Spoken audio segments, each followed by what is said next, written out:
Hi, I'm Ashley Borden. Welcome to Perfect Form. Sometimes no matter what you do in the gym, it does not prepare you for the physical challenges of life, like lifting up your kids, putting away groceries, carrying laundry. So this workout I'm going to show you is going to make you feel much stronger, more connected to your core, and able to tackle the physical challenges of your life. So let's start first with rolling out, because we always start with that first, and I'm using a foam roller. And we're gonna roll out your lats first, which is from the top of your armpit down to your side, which is part of your core, especially when you're doing rotation. It can get very tight. So you're gonna start right at the top of your armpit. The heel of your hand is covering your ear like you're not listening to me, but you better be. And you're gonna rotate forward and back. And I like to tell people it's like you have a neck brace on when you're going forward and back, so you're not letting your head fly back and hurt your neck. So really rest your hand on your ear, and you're gonna go forward and back. You're gonna do 3 spots, and I want you to go 5 times forward and back. You will feel a little bit of discomfort when you start with this, but you wanna really keep it going, and actually the more that you do it, the less you're gonna feel on a foam, and you probably will have to move up to maybe a PVC pipe or a harder surface. So I did 3 spots. I went armpit, mid-lat, and then right by the bra line. You're gonna do both sides. So now that we rolled out your lats, we're gonna move to your psoas. The way that you find your psoas position is you kind of get up on your knees and you put your finger on your belly button and on your hip bone. And right in between there on that line, that is your psoas.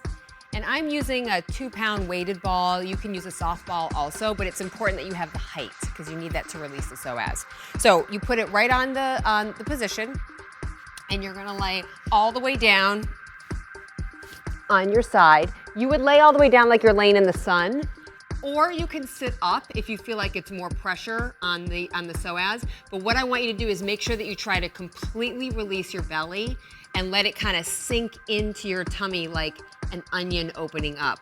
It is gonna be a little bit uncomfortable. I don't want you to do it if you're on your menstrual cycle or you're pregnant, but other than that, you can absolutely do the psoas release. You're gonna stay here for about 1 to 2 minutes and then move to the other side. Okay, so now that we've released your psoas, let's move into the stretch series. I'm gonna use a chair. You can obviously use a couch, you can use a stable surface. You're gonna go ahead and put foot up. The position of your body is really important, that your foot is straight, not turned out on the floor. So you're gonna squeeze that bum, push through your heel. I'm pushing both of my thumbs back behind my ear. You will not get the stretch if your hands are in front. My belly's in, and then I reach down like an airplane angle. And I just wanna show you this way. My angle looks like this. My shoulders dropping down and my thumbs back. Okay, and you're gonna hold this position for about 3 seconds, then come back up to center. And then again, push back, hold, pull that belly and squeeze the glute, and center. It is an excellent way to open up that psoas and get a nice stretch all the way into your hip. Now that we've opened up your psoas, we're gonna move into a good morning. I am using a weighted stick. You can absolutely use a broom. You can use just a plain PVC pipe this size, or you can use a weighted stick if you want a little bit more of a challenge. You want to take the stick, and I line it up on my tailbone, so it's touching my tailbone and the backbone of my head, which is called your occiput, okay?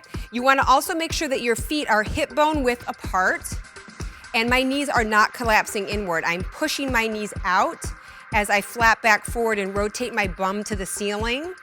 I push down through my heels and I come all the way back up to start. So again, I rotate forward. I don't go too deep in my squat, just a little bit. Push the knees out and all the way up to the top. Let me show you from the side. My belly pulls in, push out slightly, flap back forward. You should feel that all the way through your hamstrings and your glutes and all the way up to the top. And I would say you could do about 10 to 15 reps with it. I love using the stick because it helps you move in alignment with your spine. Otherwise, a lot of people go completely out of line or their head is up. So now we're gonna work your core rotation. I'm using a medium band. You can absolutely use medium to a heavy band. You wanna have enough tension that it feels challenging for you.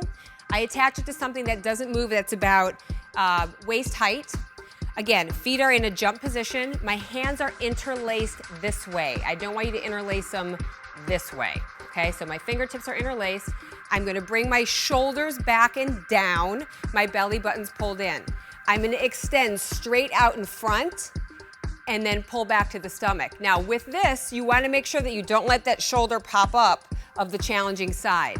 You're gonna go in and out 10 times, keeping that tension. It should be very challenging to push to the front. Then hold out, lock your triceps and your arms, and little rotation for 10. Shh, shh.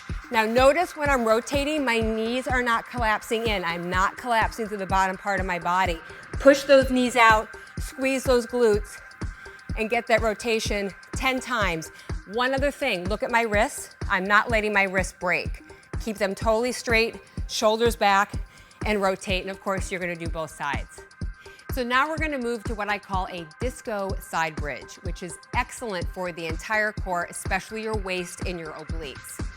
I'm using a 5-pound weight. You can use a 2-pound weight. You can use a 10-pound weight. You can also, move up in weight as it becomes easier for you. You want to start with the body position, very important. Elbow and shoulder in alignment.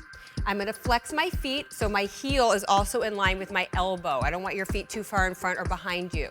You're going to push through those flex feet. Flex, flex, flex. Quads are tight. Glutes are tight. My belly's pulled in, so I'm lifting from my waist.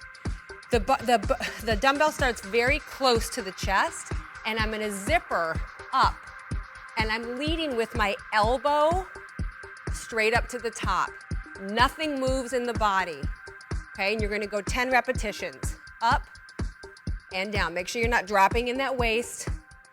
Up and down. And don't you see the disco? This is like me doing a Saturday Night Fever move right here. Good, and you're gonna do both sides.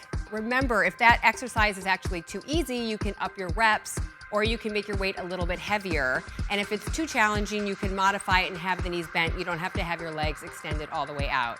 And that is my core workout for you. Be sure to engage your core through all of your activity like you felt when you were doing your exercises.